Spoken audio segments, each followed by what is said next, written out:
Okay, good evening YouTube. Welcome to this next episode of FPL Family with me, Lee, and this is Sam. This is our blank Gameweek29 review live stream, and of course we'll be doing all of the usual stuff. We'll be coming to say hello to you guys. We'll be talking about our teams, talking about the 4 games that we've discussed, or that we've just seen, and we'll be looking ahead to the future. But first things first, Sam, we have to acknowledge that the FPL Family studio here, if you can call it that, is falling apart at the seams. The picture has literally just fallen down. We don't know how to put it back up, so we've got this bit of a gap here with whatever the hell these Velcro things are on the wall. That's what they were. It was up with Velcro because when I put this up, I wasn't 100% sure we were going to stay in this place, so everything went up with the Velcro. But then I think when the kids come in here and they play computer games, I think blame the kids. Blame the kids. That is the way forward. So the picture's falling down. But not only that, Sam, this weekend, the Bale mug. And you'll notice, guys, that Sam has got the Mickey Mouse mug going on here. Because I don't know where the Spurs mug is, but the Bale mug cracked. You broke the Bale mug this weekend. Can we just acknowledge this? This morning. And it was almost like a premonition of what was to come about Bale this afternoon. On the bench, doesn't come on as a sub. Bit of an L for Bale this week. What am I supposed to say to that? That's like the mug fell and it broke. What are you more upset about? The mug or Bale's non-appearance today in FPL? No, the mug. I'm very upset about the mug.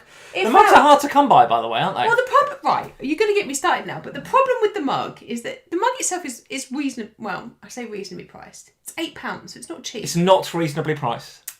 But the postage is £4.99. Oh, for a mug. So... You'd have to be a mug. So in theory, I'm just like, normally, in normal times, I'd say to my mum, Mum, when you're at the ground, can you go in the shop and get me a new mug? She'd go, yeah, sure, darling. And she'd go in the ground and get me. Well, can't do that at the moment. Can't go to the Spurs shop at the moment because they're all closed. So now I'm thinking by the time they open, we'll be on, Gameweek 34, something like that. So is the Bale mug going to be patched up? Are you going to super glue it back together?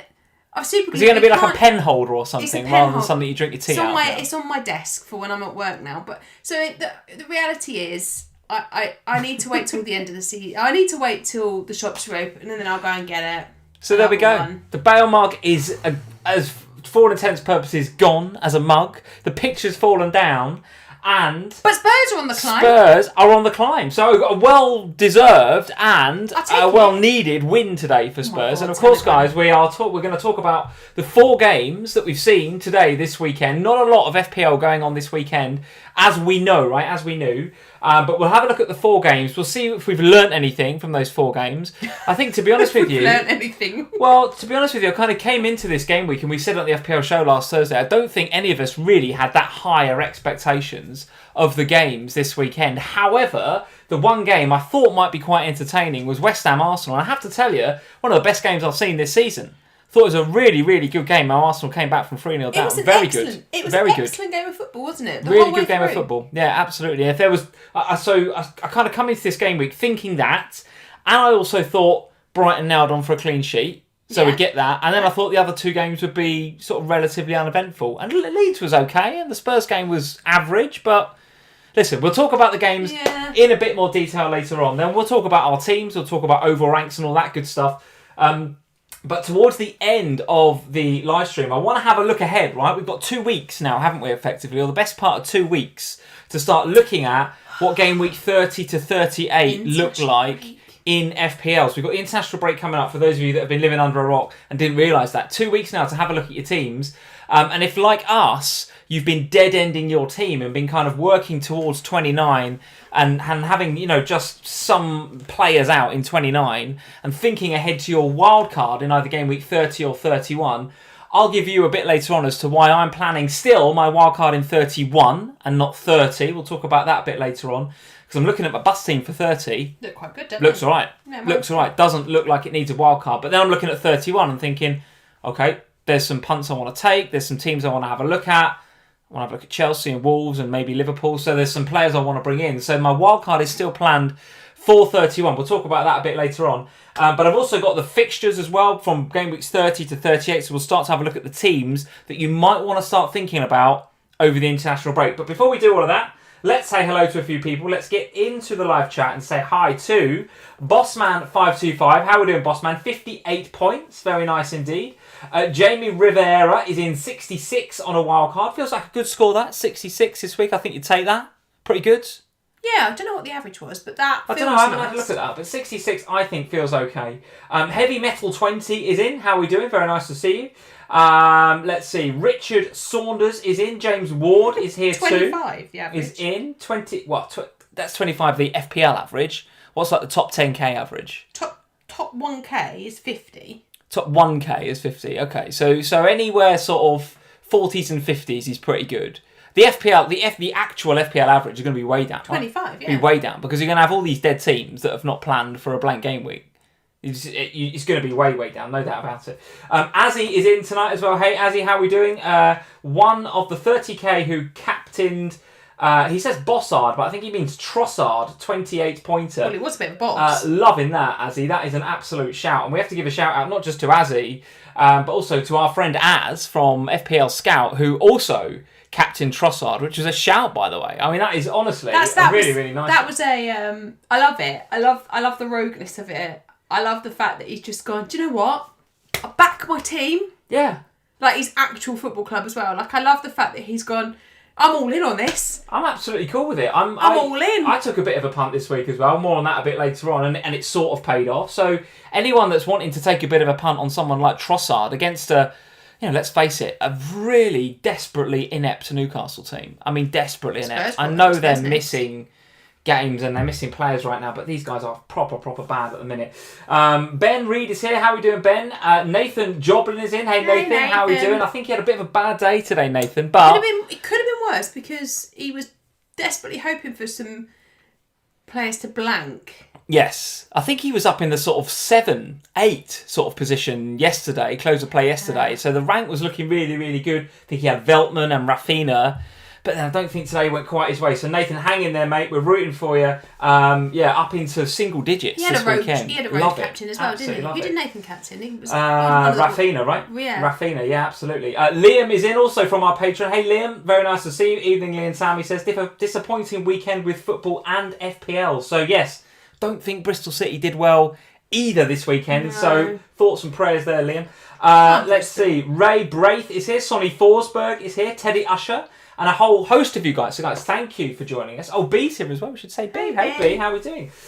Celebrating our 3 points, Sam. Come on, you Spurs, he says. Come on, you Spurs. And why don't we start there then? Why don't we start with Spurs? Let's get onto the main page here. Here's the Twitter on the left-hand side. We also should say that you went over the 9K mark on Instagram, didn't you? So shout out to all the Instagram followers. Thank you for following us at FPL Family over on Instagram. We've been pushing that a lot lately. I appreciate we've been pushing that a lot. So anyone that's gone over and followed us over on Instagram, we love you, thank you. And anybody that hasn't yet, you know what to do. Get over there, follow us, get us up to the 10K. That's where we want to be. End of the season. Gotta happen. There's the Twitter though on the left-hand side at FPL Family. Let's get into some of these games, Sam. Let's go to this page here. No, that's Fantasy Football Scout. Let's go here. Let's have a look at refresh the page. Scroll down a little bit. That's the next game week. Let's have a look at these games. They'll fit on easily, won't they? So these fit on very easily this evening, no doubt about it. Villa 0, Spurs 2 then. So talk us through the game that we've just watched. First of all, before we get into Spurs, because lots to talk about from a Spurs perspective, expected a bit more from Villa. But is the rhetoric is it too easy to roll out the they mish Grealish rhetoric, or is that genuinely what it is? Because again, Watkins was completely inept tonight, and genuinely, Watkins made me chuckle. I don't honestly think he's so overrated. I really do. I hope I'm wrong because he's young and he's an English player and he's in the squad, and I obviously want to see young English talent do well, but every time I've seen him, he's looked overrated. Maybe he looks in a better team, maybe in that England setup, with Jack there and with Foden and with Sterling and other good players around him, maybe he's better. I don't know, but he looks really overrated. And I thought Trezeguet had a difficult game today. Even El Ghazi came on, didn't really make an impact. So Aston Villa, how are we feeling about them going forward? It's difficult, isn't it? Because I think, yes, they do miss Jack, and It's the same, when Spurs miss out, when Harry doesn't play, right? You have that missing cog and nothing else quite works quite as well. The problem I have with Villa is they're so inconsistent with the players that they're starting. So sometimes Watkins has Barkley and El Ghazi behind him. Sometimes it's Traore and Trezeguet behind him. Like, there's no consistency of the players that are starting in and amongst him. And that's really hard as a striker, because those players that are feeding you all feed in a slightly different way, right? So without them on the pitch, he's constantly having to work quite hard himself. So when you watch him, he is making all the right moves. He's in the right places. He's just not getting any service. And that's really tough as a kind of isolated forward like he's been playing as. He didn't really have much in the way of goal-mouth action, though, against, and I hope you don't mind me saying it, because they did get the clean sheet tonight, obviously, but I didn't think that Spurs back four looked very well coordinated at all. No, honestly, didn't. And it was commented a few times by Gary Neville in the commentary, and I think he was spot on. I didn't think there was any leadership back there. They looked at sixes and sevens a lot of the time. Didn't think that Højbjerg did a great job protecting them either. Well, but again, the clean sheet. So what does that tell you about Watkins and Villa? That tells to me that they really are very impotent at the minute. It's difficult, isn't it? Because also they've been without Jack Grealish now for, 4 game weeks, something like that. It's been a relatively long period of time. So you would have expected that by now they would have found a way to at least get some service to Watkins without him. But they just don't seem to have found a way to do that.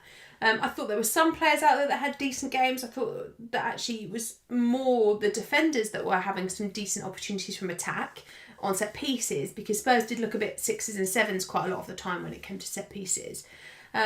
It's tough. I think the Spurs defence, if you're a regularly on our owner, then you're desperately unlucky for Reguilon. I mean, that's just really, really bad luck. Nothing else you can say about that either, because he looked really good. He was playing really well. He was making some decent runs and getting into the right positions going forward. So they looked like there might be some attacking potential there from him as well. To go off in the way that he did, really disappointing, because to be honest, with Rodon getting all the bonus points, he probably would have got them too.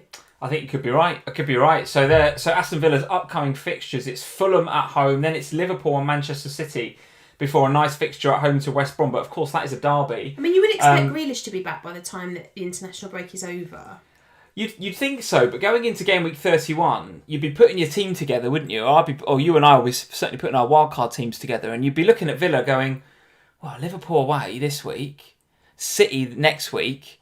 I think you'd struggle on that basis, because you're trying to put an 11 together, but that for the rest of the season. But that short-termness would kick in, wouldn't it? And you'd go, well, Liverpool, City, no, and maybe we'll have a look in 33 against West Brom. But yeah, but I think the reality is that for the majority of FPL managers out there, you own Watkins, and for me, Watkins is. And I'm going to say this again, and he'd probably go on another run as soon as I sell him, but I think he's a non-asset again. I think there are other players in that position. I mean, you look at... I know that he's not guaranteed to start in the same way that Watkins is, and I know that they've got players coming back from injury, but you look at Iheanacho again today, getting goals in the FA Cup against Manchester United, like playing really well again. Will you have Ollie Watkins in your wildcard? No. No chance. There's not a chance. There's not a single. He'd score a hat-trick against Fulham, but I wouldn't have him. There's not a single % chance that I'll have him still by the time 31 rolls around. No. I don't even think I want him for Fulham, to be honest. All right, talk to us about Spurs then. Obviously, Bale with a no-show today, which, given his performances, I mean...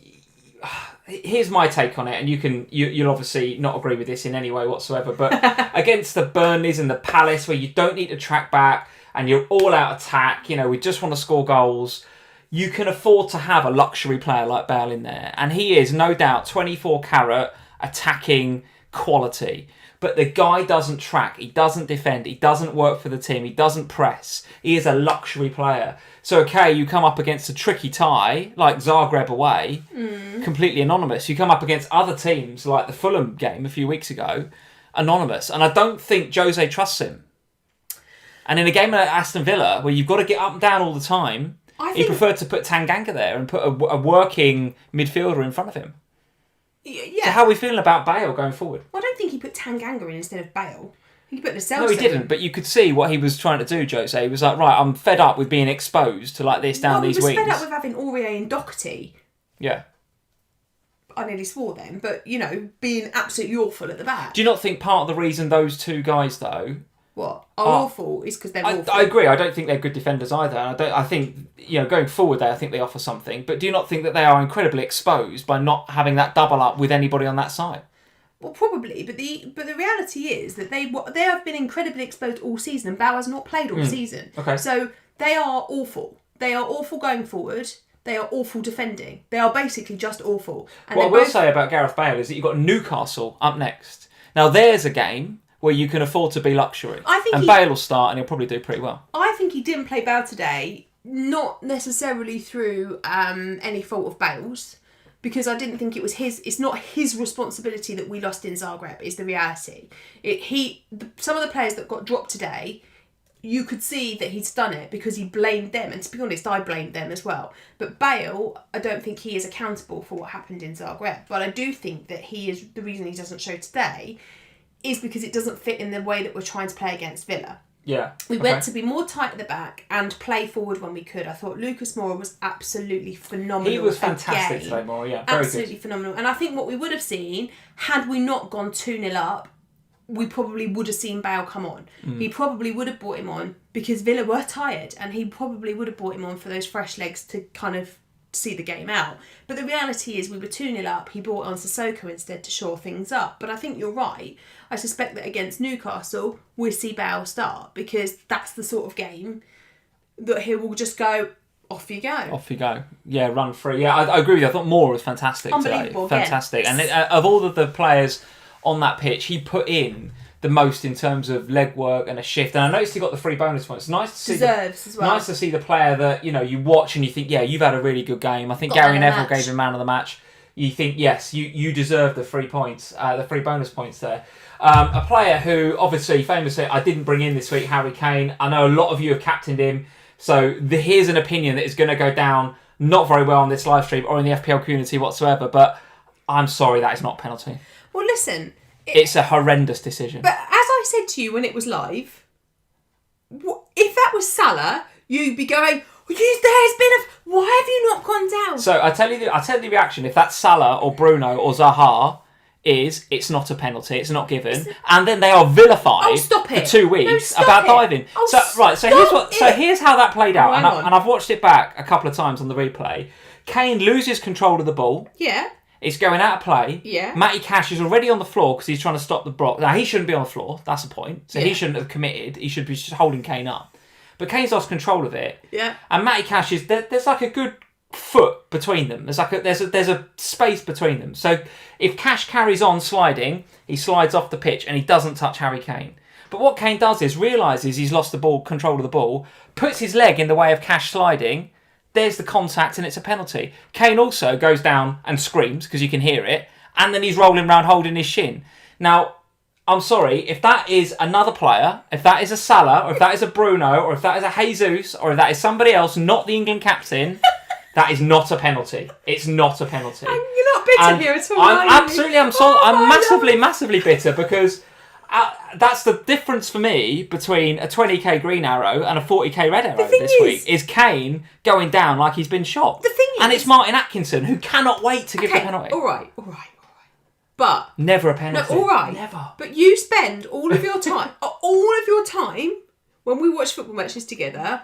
You and multiple other people spend all of their time saying, if that player goes down, it's a penalty.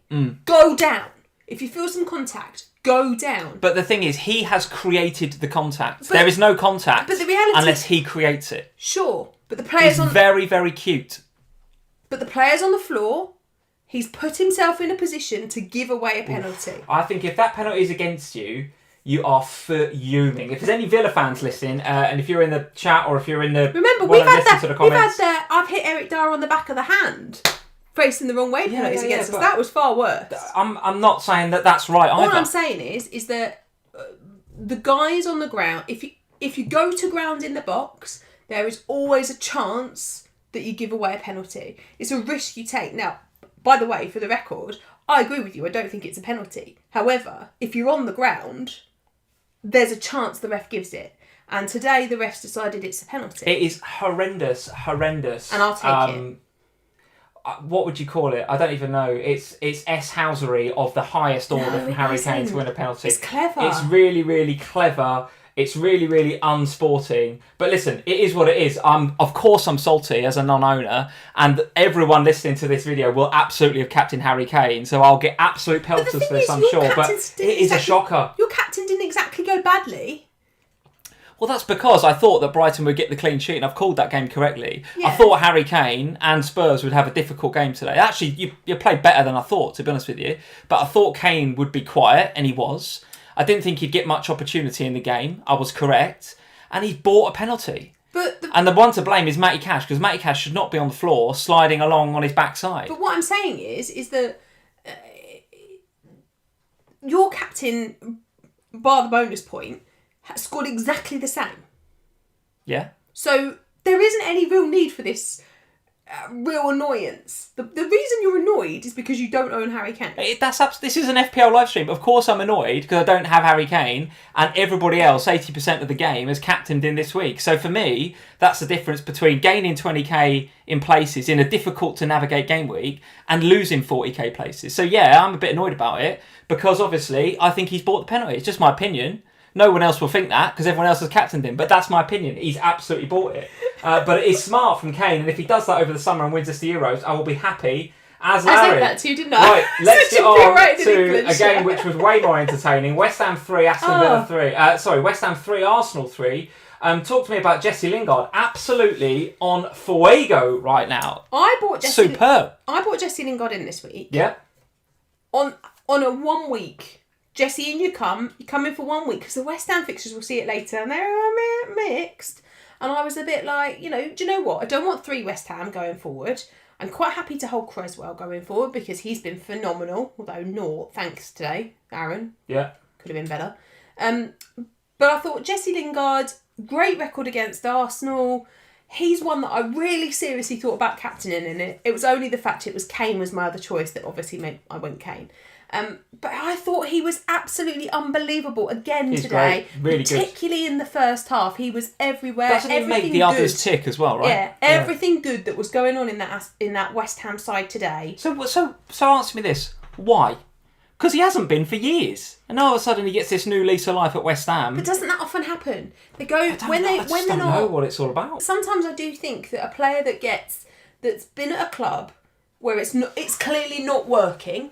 He's clearly not valued, and I don't mean that negatively towards Manchester United, but he's not part of their plans, is he? He's not part of their furniture. So he's just sitting on the bench, and it's frustrating, it's annoying, and you see it all the time. They get this new lease of life where they turn up at another club and they go, do you not think it's because he wants a new contract in the summer? Maybe, but you're Euros so and a new cynical. contract. What is wrong with you? You're so cynical.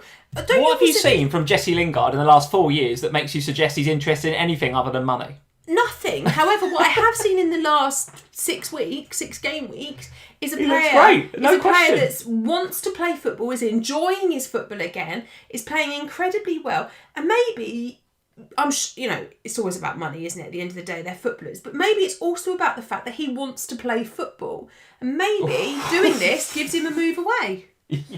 You absolutely could be right. I think you're totally wrong. But I'm not saying he's not about the money, because of course he's not going to go anywhere that's not paying him properly. You watch the contract roll in or the big money move. Can't see him staying at Man United though, can you? What is he now? 20? I know we joke about him being a youth team player for years, but he's got to be in his late 20s now. He's not going back to United. He's got one big contract left in him. It's either at United because United look at him and go, "We want you back," or he takes a move and it's a big money move and that's his last move. He knows this is his last money move. He's on it. Oh man! But don't get me wrong. I think it's horrendous that he's playing at the way he's playing because he wants a new contract. But don't get me wrong. So cynical. In FPL right now, he is class, and if you bought him in, he's doing absolutely brilliant. They've got Wolves next, then Leicester at home, which I think is an all right game for them. Then it's Newcastle, Chelsea at home, which looks a bit difficult on paper, Burnley away. So actually, the West Ham fixtures don't look too bad at all. They're a bit up and down. I think Leicester's difficult. I think Chelsea's difficult, but the games in between. Home games though, you fancy them at home, don't you? Do you fancy them to get Chelsea defensively? They've been really good. Be tough. Yeah, that'd really be tough.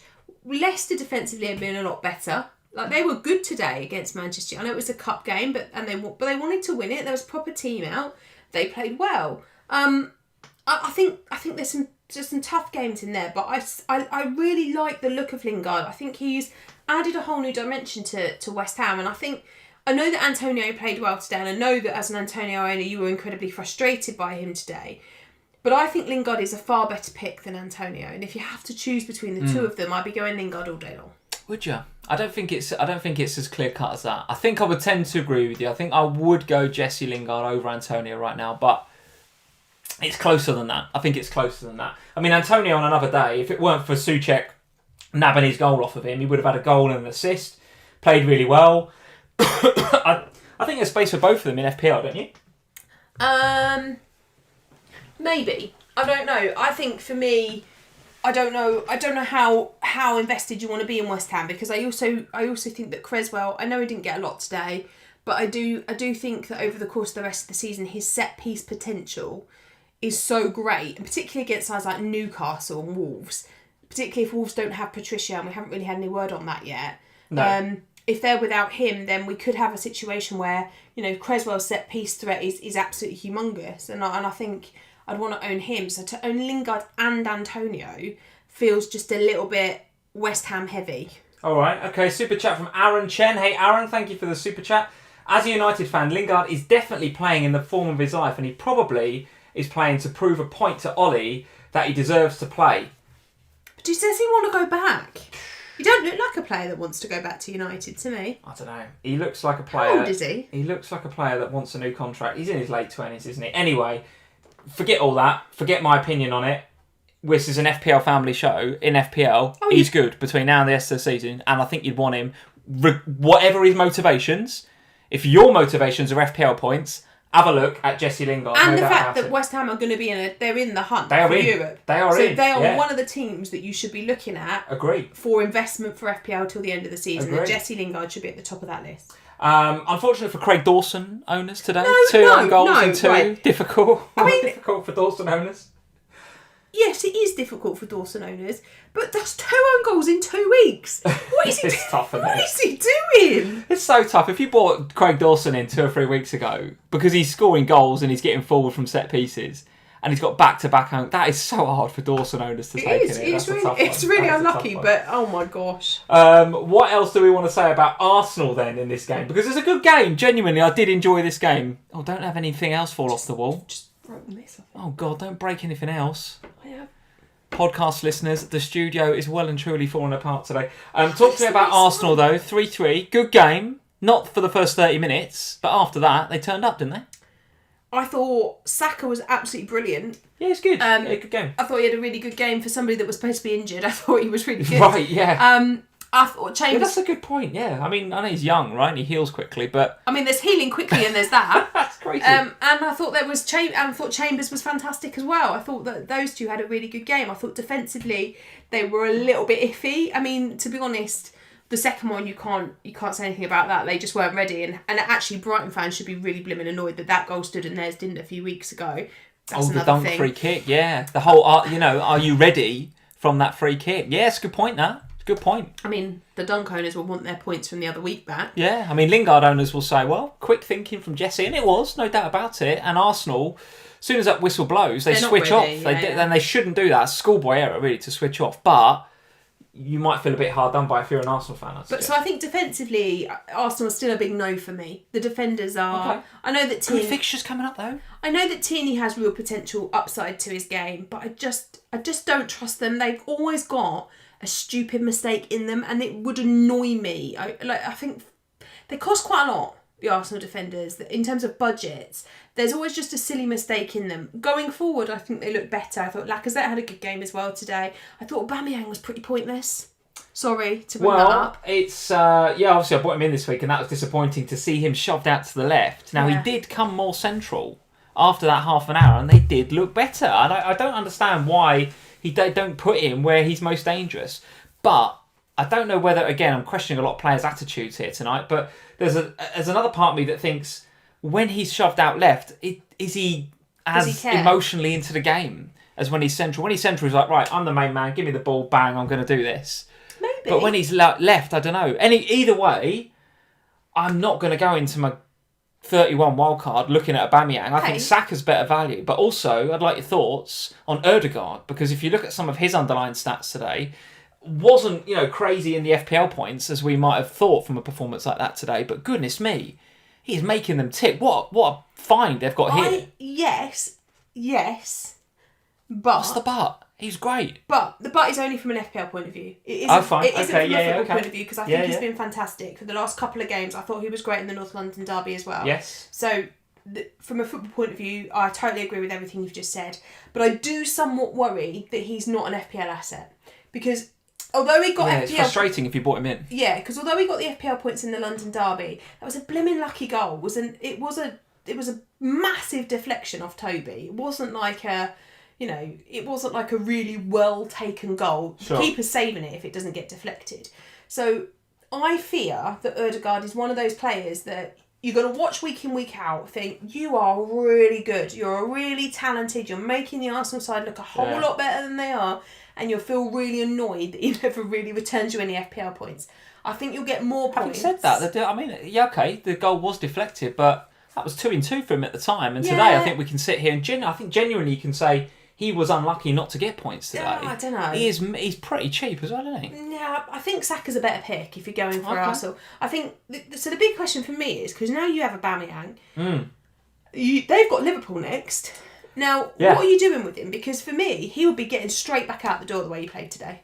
It's possible. Yeah, it's possible. Because again, I look at Gameweek 30, particularly as I'll be wildcarding 31. I'm going to use my transfer in 30. I'll be looking at him and maybe a straight swap to a Chelsea midfielder, right? A punt on maybe a Chelsea midfielder against West Brom. I need to have a look at that. But yeah, I mean, if I look at my wildcard in 31, I look at Arsenal's fixtures. They kick off with Sheffield United, Fulham, then it's Everton, then Newcastle.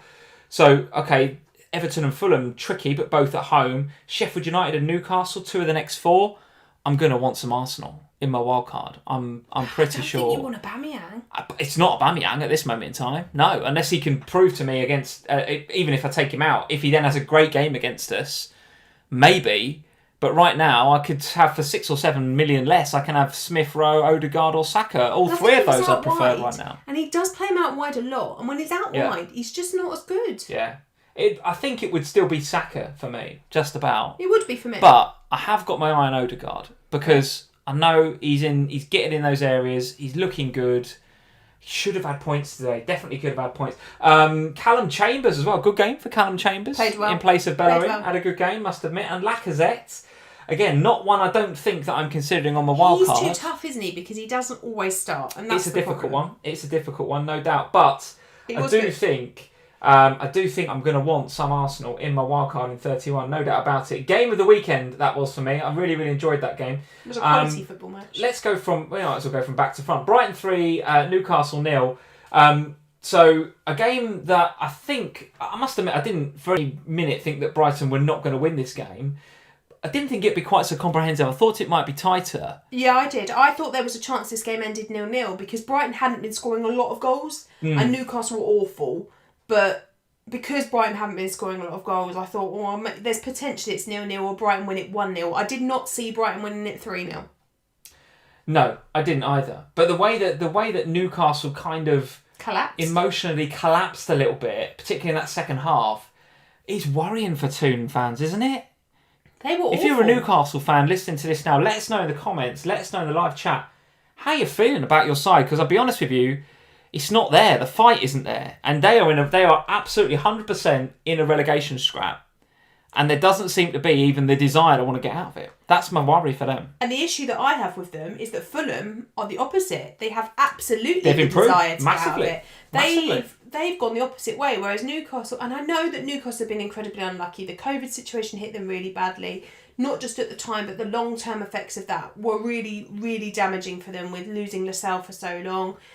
The St Maximin injury has been really tough for them to deal with. The Callum Wilson injury has been really tough for them to deal with. And I understand that they've been struggling with the squad in just having players available. Yeah. But there's no excuse for a lack of trying. And that's my issue with Newcastle, is that you watch them and they don't seem to care. There was a hell of a lot of #BruceOut on Twitter over the weekend, no doubt about it. Azzy's commented, Azzy, who I think is a Newcastle fan, he is, yes. We never had a shot on target against Brighton twice this season. 3-0 in both games. Yeah, they got battered, didn't they? At St James's. Yeah, I remember that. We're going down, Lee. Fulham have desire. We don't. Well, there we go. Straight from the horse's mouth, right? And I've got a couple of pretty close friends that are Newcastle fans, and they are not feeling it either, I have to tell you. So from that perspective, in FPL, do we target these guys now? Who? We target Newcastle as whipping boys, right? No, we're not getting them in. Do not, this is a public service announcement, do not get Joe Linton in your FPL teams. But target them, not least with Tottenham Hotspur next week. Well, so part of it, I was really torn this week between the Bale and Aubameyang thing, and I sat for a long time trying to work out whether I was listening to my head or my heart with the Bale thing, and I was like, but I kept looking at next week. I know it's 2 weeks, but the next game week, thinking, Bale's got Newcastle and Aubameyang's got Liverpool. What Liverpool do we see? Well, Newcastle aren't getting any better, are they? So in the end, I went Bale because I just thought that Newcastle side is. Who did you sell Bale for? Salah. Yeah. Yeah. Okay. Fair for enough. now, Yeah. Fair enough. Yeah. Fair enough. I just really struggle to see Newcastle improving. Now I know that Callum Wilson is on his way back, and that will help. But the problem is, for me, their heads have gone. And when do you think it'll help Callum Wilson? Well, of course it's going to help. They'll actually have a striker that can score a goal. They've got to get balls in those areas. But the problem is that the rest of the side, their heads have gone. Callum Wilson's going to end up going down 2 seasons on the bounce. Is my view on this. He absolutely could, no doubt about it. I like the assistant manager from Bournemouth. I can't think of the guy's name, but he's come in and he's tried to get them playing in a different way, a bit more expansive, a bit more high tempo. They just haven't got the personnel to do that, in my opinion, and that's not Steve Bruce's way of playing football. And there's just this.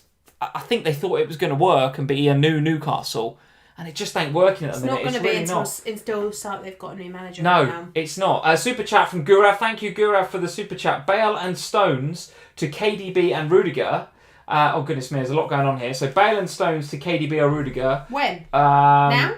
I would think, for the next game week. Or Stones and Diaz to Aspi and Digne, as planning a bench boost in 30 before his wildcard in 31. Yeah, I'm looking at the bench boost. As bench boosts need the most certain starters. So he's looking to get rid of Stones in either way, and maybe bringing in... Bale and Stones out, so okay. I think you'll regret taking Bale out ahead of Newcastle. I do, yeah, I do. I would. Okay, I know you want sure starters, but listen, he's going to start him against Newcastle. I think he's going to start against Newcastle. Has he got some international football to play, Bale? I guess he has. So keep an eye on that and see what happens. You play him against Newcastle. I'm fairly sure of that. Yeah, I wouldn't want to be selling Bale ahead of that Newcastle game. If anything, I'd want to add to my Spurs assets ahead of that Newcastle game, based on what we saw at the Amex this weekend. It really was terrible, but we can't neg on Newcastle too badly because Brighton were good. And they've, kept the clean sheet as we expected. Trossard found those pockets of space that we expected. They played pretty well. They did. And I did another move I had seriously considered. I never really looked at I said on the FPL show I fancied Lallana to play well, and he actually did, but didn't get any points. But defensively, I looked at them and did think, and we did our free hit teams, and I doubled up at the back with Brighton, and you trebled up at the back with Brighton as part of those that we did on the show. Yeah. And I did look at that. I really did look at Veltman. I fancied Veltman for a few weeks. In fact, about 6 weeks ago, when I bought in Ben White, I was having a chat with Jules because I was like, how nailed is Veltman? If Lamptey comes back, have I got a problem? Well, I think it was more the burn injury, wasn't it? And Veltman going as part of the central three at the back. No, so this was back when I bought, because my plan was to bring in Veltman 6 weeks ago instead of Ben White. Okay. And the only reason I didn't do it is because at that point, Potter kept saying, oh, Lamptey's back, Lamptey will be back, Lamptey will be back. Oh no, Lamptey's got to have surgery, he's not coming back. And as soon as he said that, I was like, and Veltman, I think when I did worry a little bit when Dan Burn was up there, and that put me off. And the fixtures going forward put me off doubling up at the back. Well, that's the thing now, isn't it? So Brighton have got United away next, then Everton, Chelsea, before nicer looking game against Sheffield United, then Leeds. So the next three don't look that great for Brighton. So is it a case of, I've maybe brought Brighton in for this week, thanks very much, bench for next week, maybe move them out in your wild card? Is it as simple as that? Yeah, I think so. I mean, the good thing about Brighton is they're cheap, right? So yes, you can bench them for the next couple of games when they're difficult and hold them for that Sheffield United game when you probably want to play them again. So it's not the end of the world. I think with the players like Ben White, Veltman, in particular, those guys, and Sanchez, if you got the keeper, super cheap, easiest bench, not a problem. But if you... I don't know, I think that there are some positions, the likes of Trossard and people like that in the middle, where there's probably other players over the next 3 weeks that you would rather own instead because they have nicer fixtures. Yeah, and as Danger C is saying, Welbeck was class. Did have a good game. He did play well. But, again, I look at those fixtures and I'd struggle to add to Lewis Dunk in my Brighton ranks, I have to tell you. And I'm probably going to bench him for next week when they go to Old Trafford. So Brighton, a good win for them, but I don't think you'll be adding to them in FPL.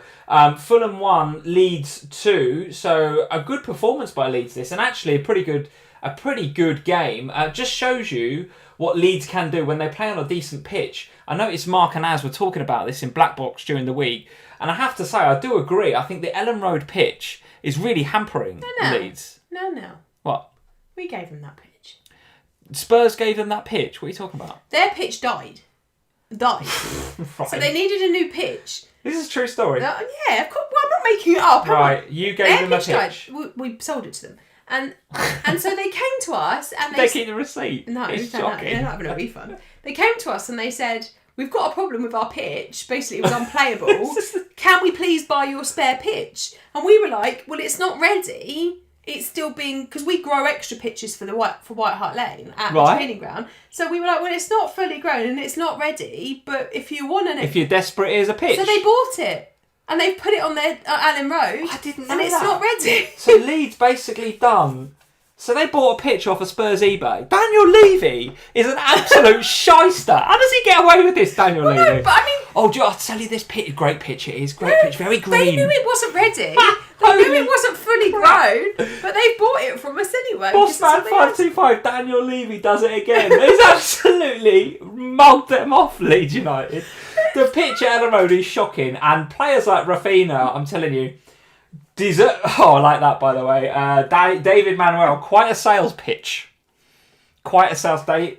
To be fair, well done, David. I like that. Actually don't think Levy had to give a sales pitch. They basically knocked on his door and said, please, Daniel, can we pay you whatever you want? Can we have a pitch? Anyway, Leeds have got some players that deserve to play on better pitches, and Fulham is obviously a better pitch. Rafinha, talk to me about Rafinha. Another good game for this player. I mean, every time I watch him now, I think you are an absolute baller. And then he gets on that horrible, slippy, second-hand Spurs eBay pitch. And he can't play. But when they go away, Leeds, they look better because they're half decent on a decent surface. The problem I have with Rafinha is actually nothing to do with Rafinha. I've said this for a few weeks now. It's about everyone else around him. So my one concern for him this week, going into this game week, and part of the reason I completely discounted him in terms of bringing him in, was because, one, I wasn't sure whether Bamford was going to actually be fit enough to play, and I'm not convinced that actually Bamford was quite fit enough to be playing. There were a few moments out there where I thought, And he did sort of hobble about a bit that first half. He did, yeah. Shortly before smashing it in for the first one, I hasten to add, but he did look a little bit iffy for a while. He did, yeah. And my concern was with Rafinha. I think Rafinha is absolutely brilliant. Every time I watch him, he's exciting. Like him. He's putting in all the right balls. He's in all the right areas. He's exactly what Newcastle needs. Someone who goes out there and actually cares and wants to play well. Yeah. He's fantastic, but he doesn't always have people around him to finish. If he came and played at Spurs, he would be phenomenal because he's got proper strikers who would finish the ball. Whereas I'm not saying Bamford's not a proper striker before anyone minds, but there's nobody's finishing them. That's my problem with Leeds at the moment. That he's creating all the right stuff, but there's nobody there finishing the chances. So Leeds United, good result this weekend, and of course they do have to, I'm afraid, go back to their eBay pitch next week, but it is against Sheffield United. So if you've got Rafinha, if you've got Bamford, if you've got Dallas, they're going nowhere ahead of Sheffield United, are they? No. Absolutely not. You play them all. Yeah. It is, I'll be honest, the pitch puts me off captaining one of them for next week. You're not... Because I do like that fixture for captaincy. Be quiet. No, you don't own Kane. I don't own Kane, do I? So again, I'll be looking for a differential captain. You've still got Son? Well, I have got Son, yeah, but who knows what's going on with Son and his injury. No, Son's fine. Son's back for next week. Okay. He just doesn't want to go away with Korea. All right. Well, listen, Newcastle away, I'd back you to win that, no doubt. And I'm sure you're going to attack. But Leeds at home to Sheffield United. Bruno against Brighton.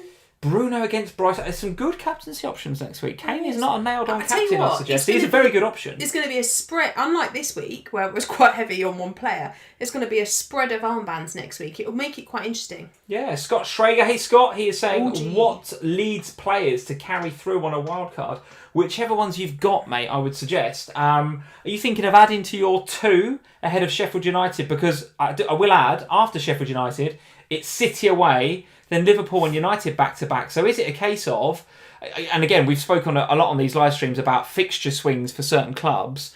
Leeds United do have a bit of a fixture swing there, because after that Sheffield United game, City, Liverpool, United, again, I'm going to be looking at my Game Week 31 wildcard and going, sorry, Rafinha, I love you, mate, but it's 3 very difficult fixtures there. So how are you feeling about bringing Leeds through on your wildcard in 31?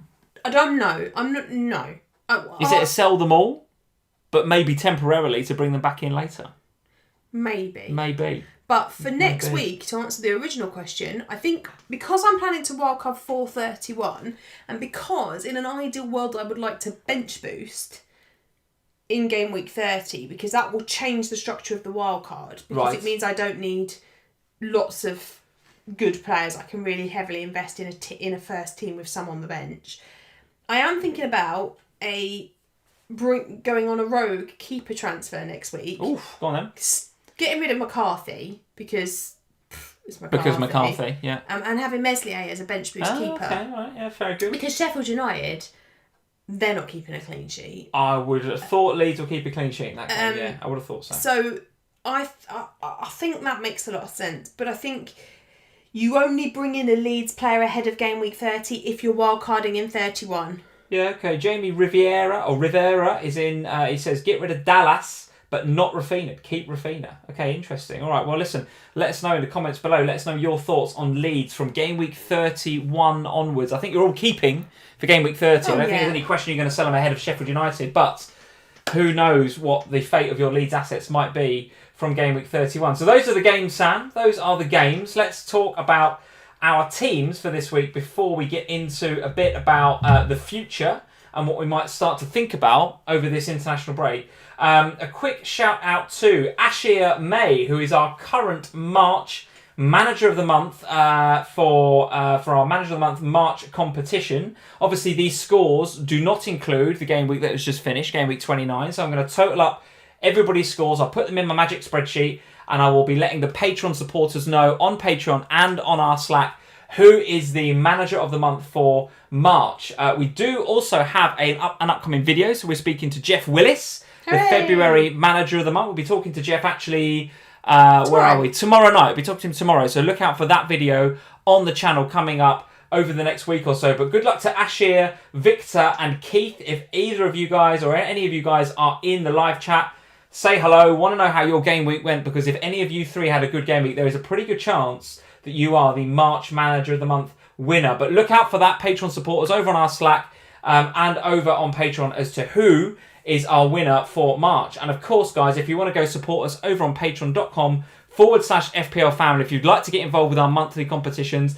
not a great time to do it now, I'll hasten to add, but when we get to the beginning of next month, after the international break, check us out. If you want to come and support us over there, 1st of April is a good time to have a look at us, because that's when we'll be starting the April competition for Manager of the Month. And of course, you get all the other stuff that comes with FPL Family Patreon, like bonus podcasts and Slack access, Zoom calls if that's your thing as well. So check us out over there, patreon.com/FPL Family, and we'll see you at the beginning of next month.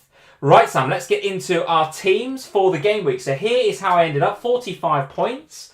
Total points now on 1837, an overall rank 147k. Yeah, pretty meh, to be honest with you. But again, I look back at how my team looked on the FPL show on Thursday, and I kind of think meh is not a bad place to be, because I was kind of predicting a bit of a car crash week, to be honest with you. So to be par, which 45 feels pretty par, is okay. It's probably okay. Sanjay is asking, is that a Redley? That is a small red. Yes, it's a small red, because I went from about 137 to about 147, so it's a small red. It's okay. It would have been a green were it not for Harry Kane, but I've already said my piece about him. So it's a red arrow down to 147k. It's all right. Got the wildcard coming up in a couple of weeks. My team for 30 looks okay. The dunk captaincy was okay in the end. Got the 6, so can't complain with that. Would have obviously liked him to get the goal, but the goals come from elsewhere. So it was a bit punty. And it was between him and Rafinha. So I guess from that perspective, you could say that was the mistake. I did consider Aubameyang as well, but really it was between Dunk and Rafinha. Never really considered either Antonio or Bamford. So the fact that those guys have come in for me is great, but I never really considered them for captaincy, I don't think. I know that you were keen on Jesse Lingard. I was never that keen on Antonio in the same way, to be honest with you. So Dunk with the 6 is kind of cool. 45 points. Feels about par. Feel like I've dodged a few bullets this game week, but again, could have been better were it not for a bit of dive in from Harry Kane. Anyway, we'll move on. Literally Here is your team. 51 points. 53 points. Kane got bonus. 3 points because Kane got bonus. Yep. How does Kane get bonus from that performance? Incredible. Because he was absolutely legend. It's and incredible you're bitter that he's got a bonus there. Let's talk about what FPL Captain is saying in the live chat. Messi Lingard in there with the 12-pointer. Honestly. Bamford in there with the 11 as well. Souček absolutely S-housing you some points off of Antonio for a 5. You've been quite annoyed all day today about these Well, things, I'm looking at your team and I'm thinking Jesse Lingard is a fantastic transfer in, no doubt about it. But your 2 other high scorers, I hope everyone's got Bamford right, but Kane, S-housery, Souček, the same. Unbelievable. What? Outrageous. But anyway, 51k, talk us through it. Given that I've actually only got 8 players out there that have actually scored any points, because Cresswell got 0 and Son and Bale didn't show, I will happily take a green arrow and 53 points. How do you get away with it? Like decisions like bringing in Bale after the performances he's put in the last couple of weeks, and Mourinho saying, knowing what Mourinho's like with players like Bale, and you bring Bale in, and inevitably gets the 0 pointer. Because then Kane gets like 7 points. It's incredible. Because the reality is that there was only ever 2 players that were going to come in. It was either Bale or Aubameyang. I'm really glad I didn't bring in Aubameyang because I thought he was completely useless today. And I don't fancy the fixture for next week against Liverpool, whereas I do fancy Bale to turn up against Newcastle. That's true. Yeah, true enough. So that's why I made that decision. We all know that he's only not come on today because I broke my mug this morning. By the time we play Newcastle, I'll make sure I've got a new mug and all will be well with the world again. I think 53 points and a green arrow up to 52k, that feels nice. That's right. Yeah, that's right. Given where we are and given that there was a lot of compromises, like Ben White was a massive compromise. I was really worried about Veltman and Dunk. Like this week, I thought, really worried about that. I think there was a lot of free hit teams out there that were quite template, rightly, by the way, quite template, and that template massively performed. And so I was it did massively. No, it did, because most people that had a free hit team had the players that I kind of fancied, the Veltmans, the Dunks, the Rafinhas, the ones that I was like Trossard, a punt on Trossard, those sorts of players that I kind of thought, they could do really well this week, but couldn't really justify getting. Like Watkins has been frustrating the hell out of me for weeks, but you can't take him out because he's going to play. Because he's got the game, you know, so it's all that kind of stuff. Anyway, so the fact that it's a green arrow feels actually really quite nice. Tips is in, by the way. Hey Harry, he's just put a load of emoji lemons there. Tips, you were obviously not here for the beginning of the live stream when my original rant about Harry Kane. Rewind, mate, and you'll see some lemons. And Mick Lutzmetz is in with the salty emojis. Guys, if you're obviously only just joining us, guys, those salty and lemon emojis from the beginning of this stream, they will be multiplied by a factor of about 4 or 5. It was a pretty good rant earlier on about the Kane non-penalty, but there it is. We'll go again. So 50 what? 3k? 52k? 52k, pretty good. 53 points. And I think the thing that I'm really happy about is the decisions that I made haven't compromised next week. And that's where I feel like I won a little bit this week, because I made some decisions to leave some players out because I didn't like their fixture for next week and I didn't want to give myself a problem. Sure.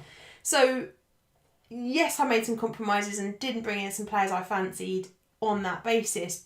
But it's still a green arrow and it's paid off, so it's fine. Very good. All right, very good. Well, there we go. So 51k or 52, whatever you're on right now. Very, very good. Very solid game week.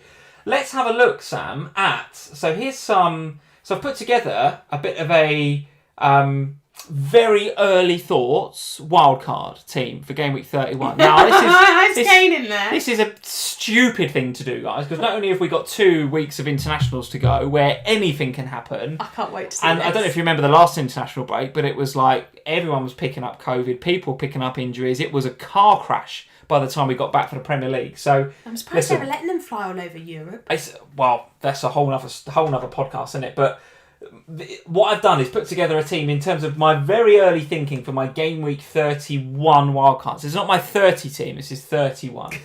Before I get to it, super chat from Duncan. Hey Duncan. Hey, Duncan. Very nice to see you, Duncan Crawford. Hey guys, 61, good score mate, very good. 100k, green arrow, nice.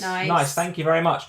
Sam, looking forward to our Zoom call coming up. Lingard, you absolute legend. You speaking to Duncan soon here? I'm speaking to Duncan just ahead of the next deadline, so end of international break. I've got a Patreon call on Friday this week with the other Sam from our Patreon. Very good. All right. Well, listen, be very nice to see you again, Duncan.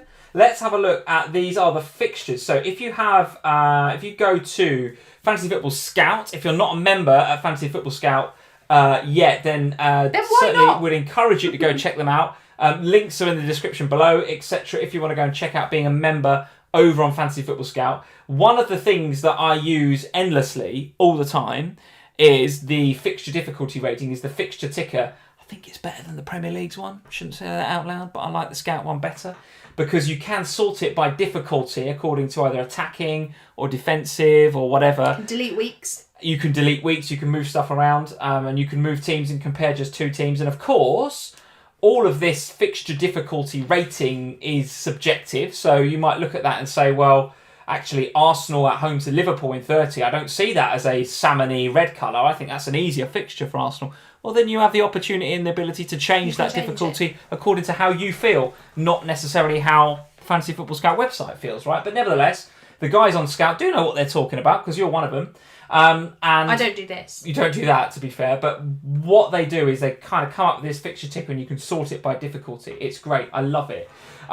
Here are the fixtures and the teams, Sam, between 30 and 38 sorted at the top by there? Difficulty. And that is Liverpool Is right that a at the top. rogue team at the top that we've not spoken about for ages? Well, what's interesting is if you look at between 30 and 34, Liverpool are right down there, right? In sort of 9th, 10th, something like that. So over the next 5 game weeks, Liverpool have fairly average looking fixtures on paper. You'd maybe suggest according to the Scout ticker. But then it's at the end, it's from, it's after that from sort of Newcastle United, but then the run-in is Saints, West Brom, Burnley, Crystal Palace. So the last, 4 games, and even if you take the Man United game out, there's 5 games there that are sensational for Liverpool. So I think if you're going into your wildcard in Game Week 31, you probably ought to have some representation from that team, hadn't you?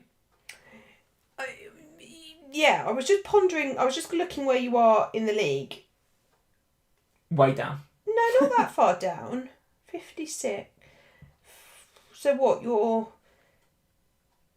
Yeah, 5 points behind Chelsea and 4.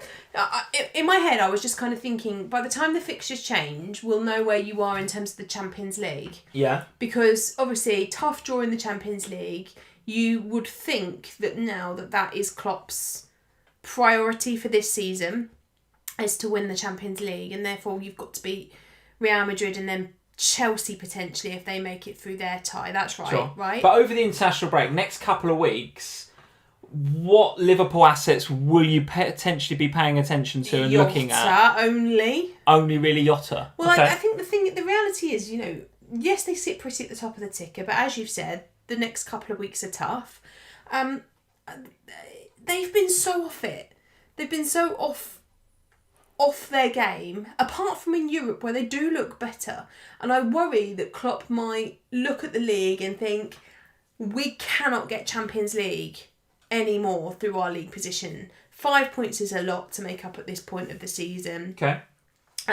Let's put our eggs in the Champions League basket and see where we lie. I think Jota is the one that's showing the most threat and the most desire as well.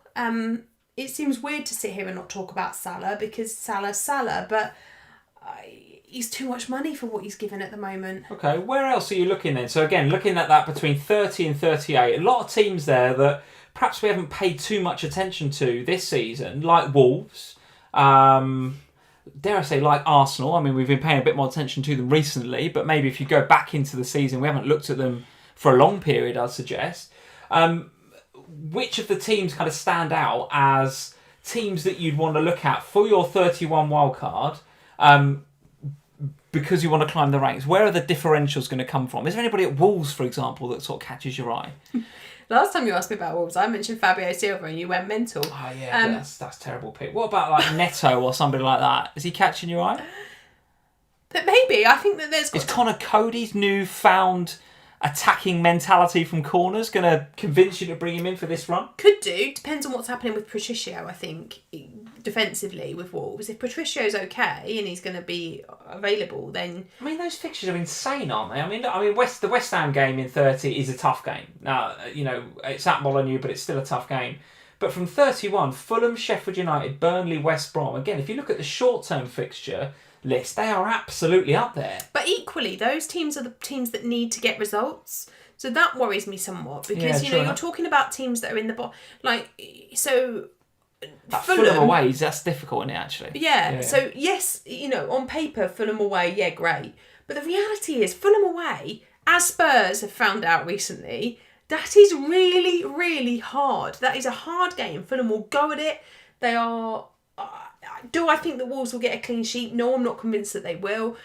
Will they against Sheffield United? Yes, I'm pretty certain they will. Will they against West Brom? Probably, but West Brom do have the odd goal in them here and there. They're not blunt like Sheffield United are. So, could those clean sheets go? Potentially, yes, they could, because Wolves haven't been solid defensively.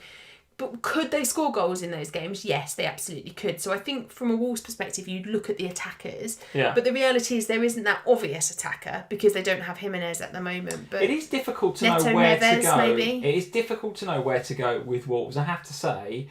Another team whose fixtures on paper look great, and again, obviously in 30, get the Man City game out the way. Then it's West Ham away in 31, so you might build your wild card. And then maybe some wildcarders that overlook Leicester because of that fixture. But then in 32 onwards, it's West Brom and Crystal Palace, back-to-back home games for a Leicester side who, let's not forget, are fighting out for the top four and want to consolidate after last year's shambles and get in that Champions League this year. So you couldn't hope for better three fixtures than that, could you? So again, a lot of the chat, a lot of you guys asking about Kelechi Iheanacho and whether he is going to be, because we always get this, don't we, in FPL? We always get one random player that does nothing all season, then all of a sudden, bang, he just comes to the fore in the last few weeks. Is that player Iheanacho, or am I smoking something? No, I think it might be. He's one that... Looks great, doesn't he? He's one that at the moment, with 95% certainty, I'll be having on my wildcard. Wow. Okay. Not necessarily because what I like about... There's a few things I like about him. I like the Leicester fixtures. Yeah. I like the Leicester mentality this season. I think they learned a lot from last season at this point in the season where they just collapsed, and I don't think we'll see that again this year. I like his price point, and at that point, as I've said before, with the way that I'm thinking about my team for my wild card, if Iheanacho doesn't show up for a game, do you care? You just have a player come off the bench. It's not the end of the world, is it? So for me, I think looking at a Leicester defender looks smart for those fixtures that are coming up. Looking at Who would you have in the defence? Well, that's the tough bit, isn't it? Yeah. Because the obvious choice was James Justin, and of course, I loved owning him in some ways and hated owning him in other ways because he was a bit frustrating at times. But he had both sides of the coin, the defensive stuff and the attacking side. So it remains to be seen, I think, where I go. But somebody from the defence looks promising. Let's see how Maddison and Barnes come back into the fold, because I think both of them were looking really good. I don't think I'll go Vardy, just because the way I'm looking to structure, I don't think I'll have the budget for Vardy as well. But I think Iheanacho looks like a really nice... I mean, I prefer to have Iheanacho over Watkins for the running. Oh, goodness me, yeah. As John Chappell is suggesting, thank you, John, for the comment. Leicester third in the league for goals scored. One of the teams that can put 9 past people. Well, it has been done before, right? I don't think they're going to do it that often, but you are right. They do score goals. They know where the net is. Mick Lustmetz, thank you, Mick, for the comment. He's saying Castagna at the back. Bossman is saying Soyuncu. Yeah. So listen, Soyuncu's like an old FPL favourite. I can see me going back there on that basis. Yeah, possibly. And there's Arsenal again. Third in this ticker for fixtures in the short term. But then again, if you extend that out between 30, what would that be? 34 and 38, they hold that position in third. So Arsenal consistently good fixtures throughout the running. Now I don't want to talk too much about these guys because we've already spoken a little bit about Arsenal and the options of Saka. Probably not Aubameyang at his price, but Saka, Smith Rowe, Odegaard, those sorts of players. But a team that certainly in the short term look pretty good, if not in the longer term. The longer term looks a little bit harder, but in the short term, Chelsea look fantastic, don't they? I mean, that West Brom a home game in 30 looks great, but then Palace, Brighton, a tricky game against West Ham, Fulham at home. I mean, these are the sorts of games where you're going to want a Chelsea defensive asset or two, I would suggest. How are you feeling about the Chelsea boys? Yeah. Okay. Will they have one eye on the Champions League in the same way that Liverpool do? How are you feeling about that? Yeah, but I also think that they've got one eye on one and one eye on... They're very going to be trying to play on two fronts, aren't they? Is the reality, well, three fronts, is the reality. Because they've still got the FA Cup they went through in that. They've got a tough game coming up against Man City in the next round for that. They've got the Champions League still to contend with, and of course... Their spot in fourth is definitely not secure at the moment. They got Spurs are 3 points behind them. West Ham just 2 points behind them. So it's very close again at that point in the league. Now, I think that Chelsea have the fixtures to secure the Champions League spots. I don't think that will necessarily be an issue. Okay. But my concerns with the Chelsea defence are more about who he plays. So I think Rudiger and Mendy look like nice Get picks. the goalkeeper. Just go with the keeper is definitely an option. That's Okay. definitely an option. Glad you said that. Why are you going to do that? Well, I'll show you my draft in a minute. I mean, that is definitely an option. Is to just go with the keeper. But I do quite fancy like Aspilicueta. I think has been pretty much nailed and looks good. Has some attacking threat. So defence, yes, absolutely. Do you want to invest there? What about the forwards then? I mean, Kai Havertz has looked great recently, right? But then it was Ziyech today with the goal. So these three are starting to click. I mean, I go back to the goal they scored against Atletico in the Champions League.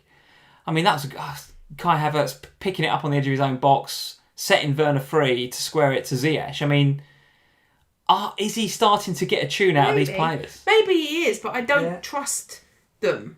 They're good, very good going back. They're very good at the back. Yes, they are getting going forwards, but I just don't know yet who it is, and that frustrates me. And I think I'll probably end up with Mount just for security. Okay. Final thoughts on a team that we are all heavily invested in, but do not feature in this short-term next 5 fixture list. And if you look at the longer term, they don't feature there either. So good job that they are 14 points clear already. Manchester City. How are you feeling about Man City ahead of your Gameweek 31 wildcard? How many City are you likely to have? You're on 2 right now. No, I'm not. Well, how many are you on now? 1. Just 1, which is who? Gundogan? No, Diaz. Just Diaz. Okay, so... Just rogue. How are you feeling about Manchester City? No, I'm still not really... Still not sure? I feel a lot of love for Kevin De Bruyne. Yeah. I feel a lot of Don't love we for all? and that's why I've sold Gundogan. I got Lingard instead. That little legend. And I sort of thought at some point Bale will become Kevin De Bruyne. That was the plan. That I wouldn't hold Bale for very long. Okay. That probably still happen at some point because I think Kevin De Bruyne is just one of those players, isn't he, that you want. You want in your team. I think so.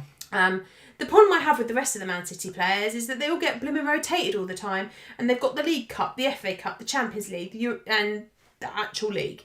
So, and the league fixtures aren't great. But they've already pretty much won the league, so surely he's going to play his best players in Europe and in the cups. Okay, well, David Manuel, thank you, David. He's saying KDB seems to be coming back into form, seriously considering. Well, here is and I let us know, guys. Feel free to rip this apart because this is just something I threw together this afternoon based on some very early Game Week 31 wildcard thoughts.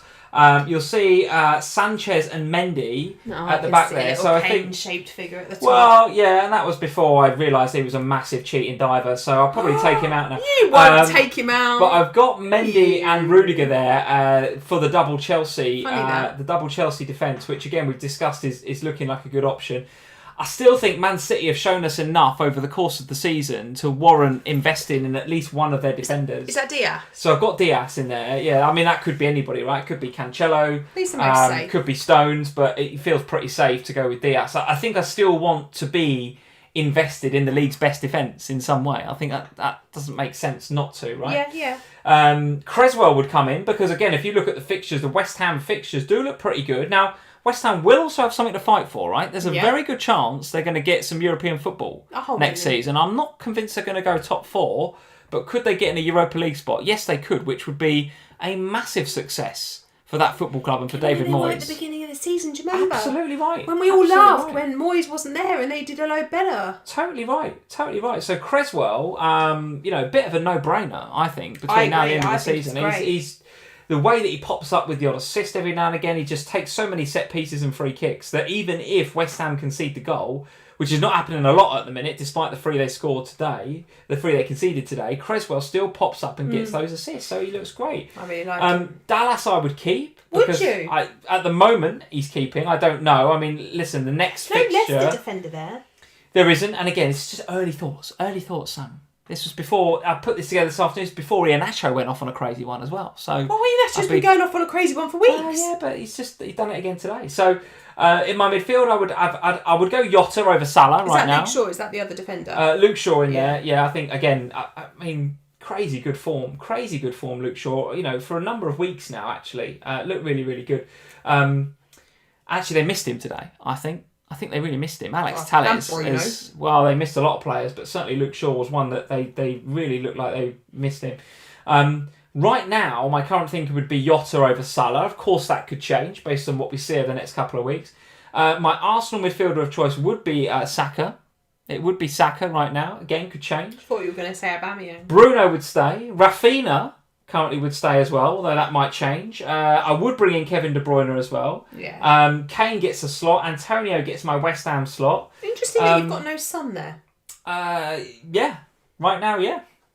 No Son. Just swapping one missing Kane, one missing Spurs player for another. Well, I don't feel the need, given Spurs' form right now, I don't feel necessary to be doubled up in Spurs' attack. I mean, that might obviously come back to haunt me, but I feel like having Kane or Son would be fine. And the way that Kane's routes to points are so multiple, and the fact that he's happy to go to the ground so easily in the penalty area, would be one reason to get him in. Let's get my little violin out. And then, of course, when it would come, if I came to the wildcard, I'm not gonna not play this wildcard and have a couple of wildcard picks, right? Please tell me Watkins has left your team. Watkins is long gone, Who's right? that? But that's Timo Werner up front. Timo Werner. No, who's next to him? It's Antonio. Oh, we keep Antonio. So I would keep him. You've not got the fireman.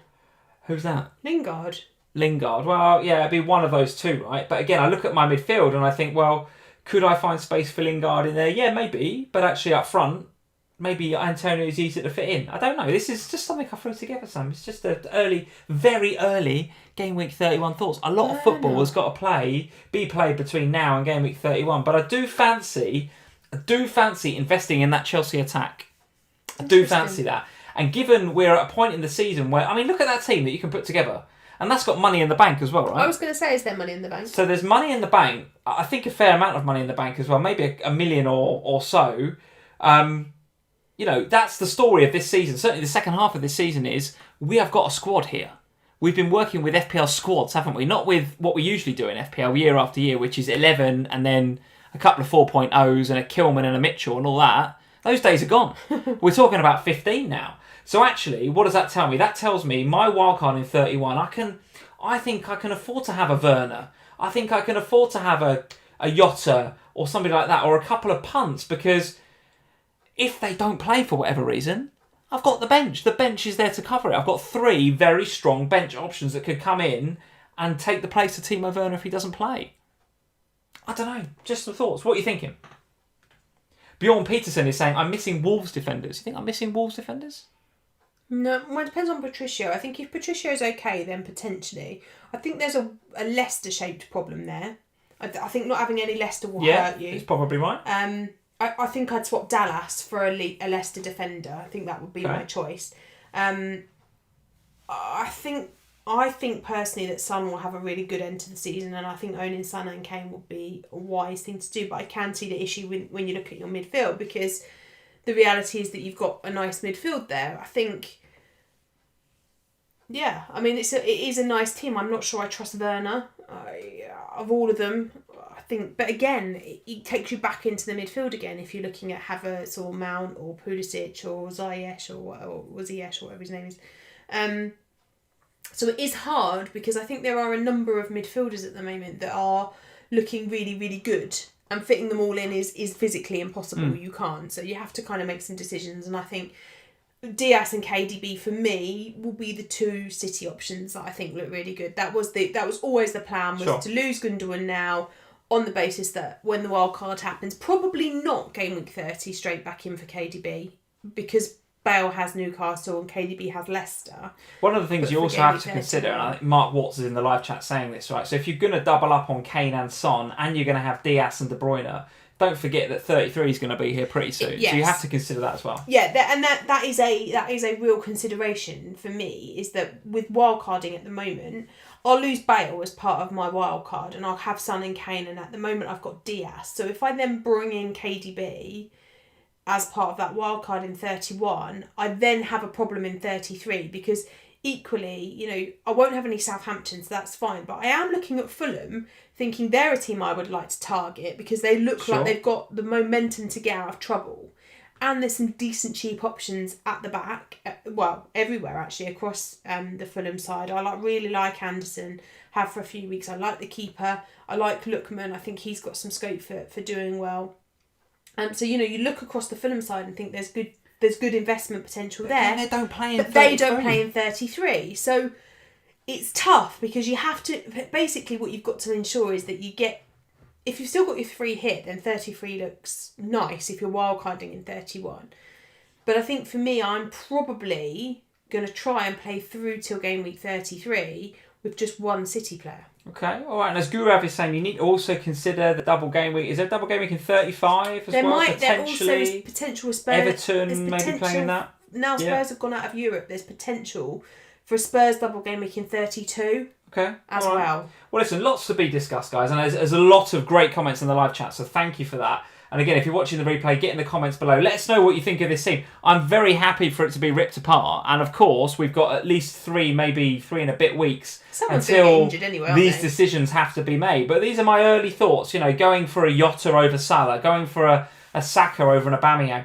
Who'd have thought we'd have said that at the beginning of the season? I never thought I'd not have Salah. You could cover Liverpool and Arsenal in midfield. At the beginning of the season, you'd say, well, you'd be having Salah and Aubameyang, wouldn't you? Well, we did. And that's a quarter of your budget gone. But right now, honest, you'd go Jota and Saka, and I think even if you added those two up, that's not a Salah, is it? Putting those two together. No, Salah's 12. That's crazy, right?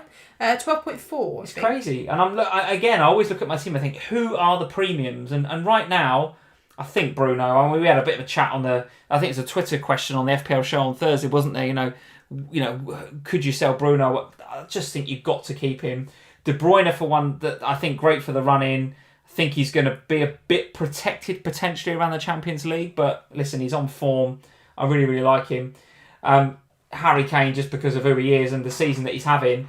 But again, Liverpool and Arsenal, I think, can be covered by those two. If covered is such a thing, I don't know. But Chelsea are the ones that I think are going to get my grey matter working over the next couple of weeks, because I've got treble Chelsea in this lineup here, and I don't know whether that is complete and utter nonsense, or whether going for somebody like Werner, knowing that the bench is there to cover it, could be a good option. I don't know. So guys, let us know in the comments. Let us know what you think of that team, and what you would do to it. Any changes you'd make, any players that are glaring misses. If I miss somebody really obvious there, or is there a player in that side you just go, what the hell are you doing, Lee? Double Leeds. Come on, what are you talking about? After Sheffield United, the fixtures are really tough. Crazy talk. So listen, guys, thank you for joining us here tonight on FPL Family. A bit of a break now, isn't there? 2-week break from FPL. So again, take a breather would be my suggestion. I mean, it has been a pretty intense season, hasn't it? Hold your transfers Certainly as well. For the last couple of weeks, we've had blanks, doubles. It has been full on FPL, no doubt about it. And I, for one, I'm looking forward to getting back to a bit of normality maybe between game weeks 30 and 38. And I know we've got some blanks and doubles, but nothing of the sort of carnage that we've seen this week, and not quite so chaotic end of the season. I'm hoping we get a bit more regularity now that COVID is calming down in the UK and we're starting to come out of lockdown a little bit. I'm hoping for that. Anyway, I'm hoping for that. But anyway, well done this week. If you've got anywhere in the 40s, 50s, 60s, you've done very, very well indeed, I would suggest. That's it. Anything you want to add from a social perspective? Any pods, shows, anything else going on this week? I'm podding this week. You are podding this week. Okay, very good. Podding this week. So yeah, you can catch me on the podcast, official podcast this week. I think it'll be out Wednesday afternoon. It usually is on a Wednesday afternoon. I think that's it. That's probably about it, isn't it? That's probably about it. So guys, I hope you enjoyed the live stream tonight. If you're new to FPL Family, if it's the first time you've tuned into us, if you enjoyed the stream, make sure you hit that like button before you go. Really helps us with all the YouTube algorithms, helps us to reach a wider audience and all that sort of good stuff.